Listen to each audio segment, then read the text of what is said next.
பெங்களூரு மல்லேஸ்வர மருத்துவமனையில் மரணமடைந்த சரோஜாதேவிக்கு பல்லாயிரக்கணக்கானோர் திரையுலகைச் சேர்ந்தவர்கள் உள்ளிட்ட பலர் அவர் கண்ணீர் அஞ்சலி செலுத்தி வருகிறார்கள்.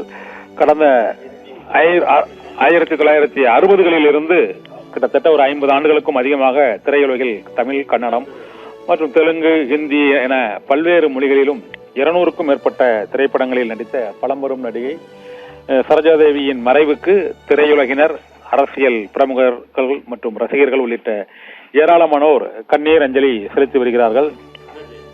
அவர் கன்னட திரையுலகில் அறிமுகமானாலும் தமிழ் திரையுலகில் அவர் தமிழ் திரையுலகின் முன்னணி கதாநாயகர்களாக திகழ்ந்த எம்ஜிஆர், சிவாஜி கணேசன், ஜெமினி கணேசன் உள்ளிட்டோருடன் ஏராளமான திரைப்படங்களில் அவர் நடித்திருக்கிறார். எம்ஜிஆருடன் 26 திரைப்படங்களிலும், சிவாஜி கணேசனுடன் 22 திரைப்படங்களிலும், ஜெமினி கணேசனுடன் 17 திரைப்படங்களிலும் நடித்துள்ள பழம்பெரும் நடிகை சரோஜாதேவியின் மறைவுக்கு திரையுலகினர் உள்ளிட்ட ஏராளமானோர் கண்ணீர் அஞ்சலி செலுத்தி வருகிறார்கள்.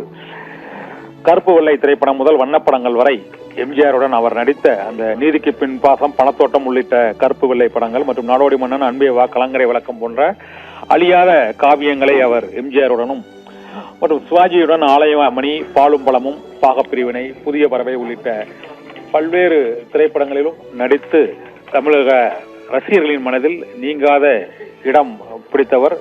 கண்களிலேயே கதை கூறி அந்த அபிநயத்தை, நடனங்களில் மட்டுமே பாவிக்கப்படும் அபிநயத்தை சாதாரண காட்சிகளில் கூட உடல் மொழிகளாலும் அந்த அபிநய மொழிகளினாலும் அவர் நடிப்பு திறமையை வெளிப்படுத்தியதால் அபிநய சரஸ்வதி என்றும் கன்னடத்து பைங்கிலி என்றும் திரையுலக ரசிகர்களால் போற்றி புகழப்பட்டு ரசிக்கப்பட்ட பழம்பெரும் நடிகை சரோஜாதேவிக்கு இன்று பெங்களூரில் உள்ள அவரது இல்லத்தில் ஏராளமான திரையுலகினர், ரசிகர்கள், திரைப்பட இயக்குநர்கள், நடிகைகள் அவருக்கு கண்ணீர் அஞ்சலி செலுத்தி வருகிறார்கள். 200க்கும் மேற்பட்ட திரைப்படங்களில் நடித்து 60களில் தமிழக திரையுலகில் ஒரு சூப்பர் ஸ்டார் அந்தஸ்துடன் அவர் பல்வேறு திரைப்படங்களில் நடித்து ரசிகர்களின் மனதில் நீங்காத இடம் பிடித்தவர்.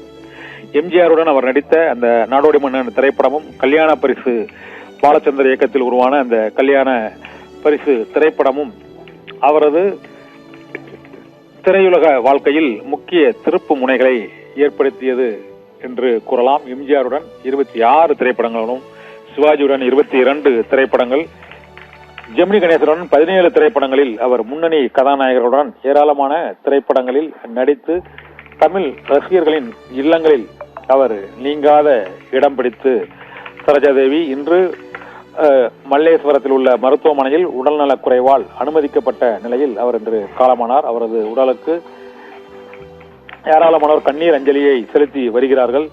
அவர் நடித்த திரைப்படங்களின், தமிழகத்தில் அவர் நடித்த திரைப்படங்களின் எண்ணிக்கை வேறு எந்த நடிகையும் அந்த அளவுக்கு முன்னணி நடிகர்களுடன் கதாநாயகியாக அவர் நடித்ததில்லை.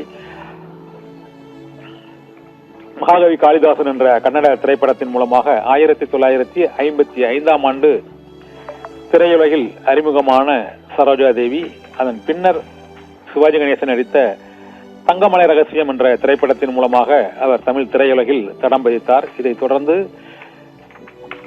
எம்ஜிஆர், ஜெமினி கணேசன் உள்ளிட்ட பல்வேறு முன்னணி நடிகர்களுடனும் அவர் நடித்த திரைப்படங்கள் காலத்தால் அழியாத காவியங்களாக தமிழ் ரசிகர்களின் நெஞ்சங்களில் நீங்காத இடம் பிடித்திருக்கிறது.